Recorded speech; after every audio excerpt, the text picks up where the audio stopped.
आज हरे कृष्णा, हरे कृष्णा।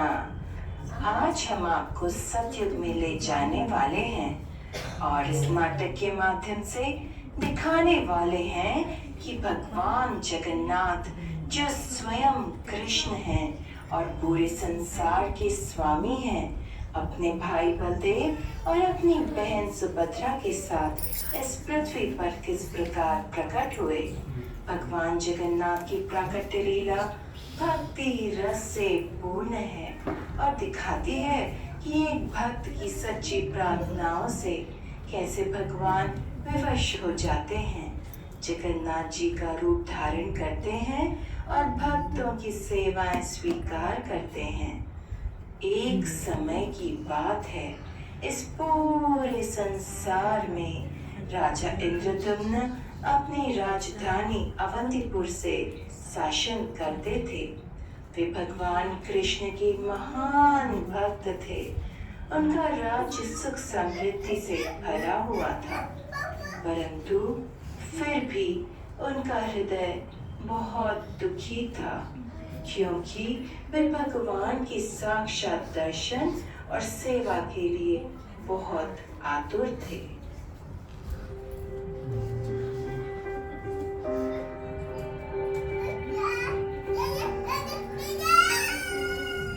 हे भगवान, वो दिन कब आएगा जब मुझे आपके साक्षात दर्शन होंगे। अब मैं और प्रतीक्षा नहीं कर सकता। हे राजन, आप बहुत ही व्यथित दिख रहे हैं।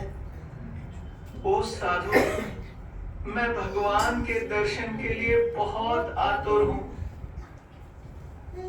राजन, जो भी नील माधव का दर्शन करेगा उसे शुद्ध भक्ति प्राप्त होगी। आप मुझे बताएं, मुझे नील माधव के दर्शन कहाँ प्राप्त होंगे।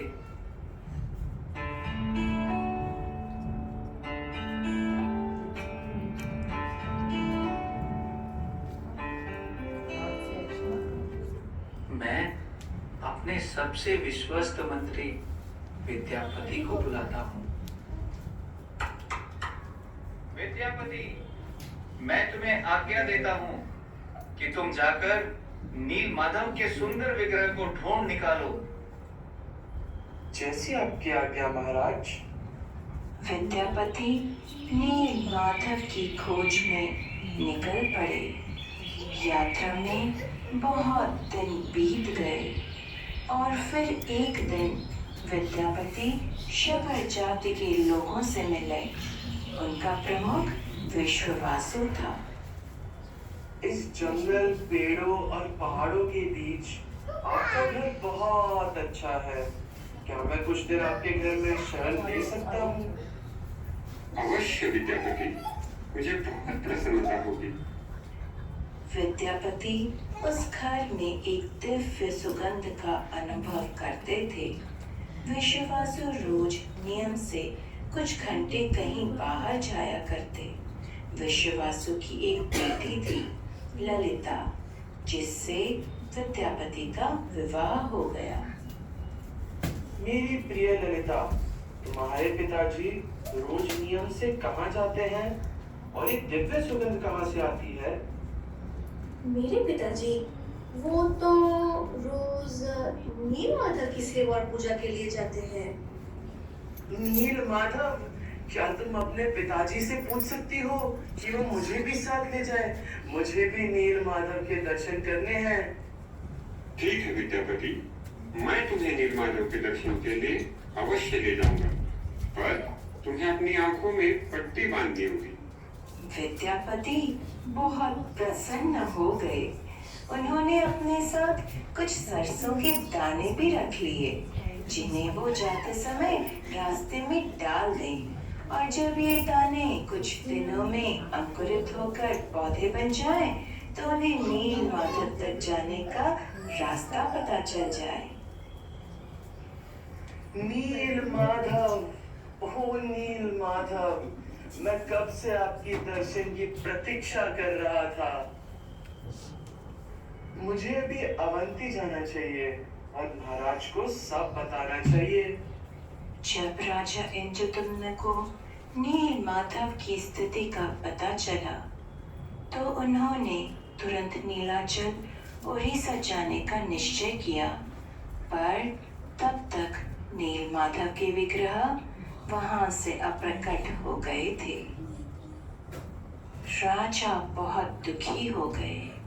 नारद मुनि ने स्वयं राजा के पास आकर उनका मार्गदर्शन किया और बताया कि नील माधव अब कैसे दारू ब्रह्म के रूप में उनकी सेवा स्वीकार करने के लिए प्रकट होंगे।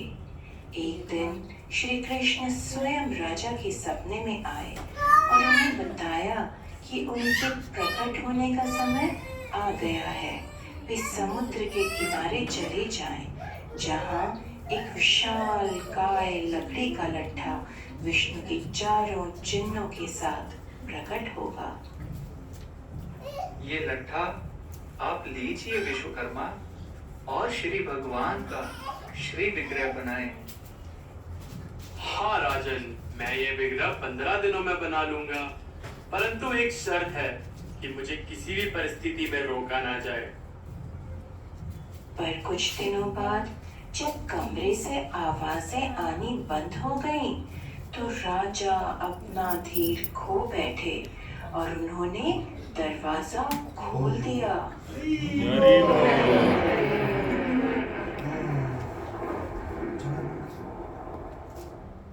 वहां राजा ने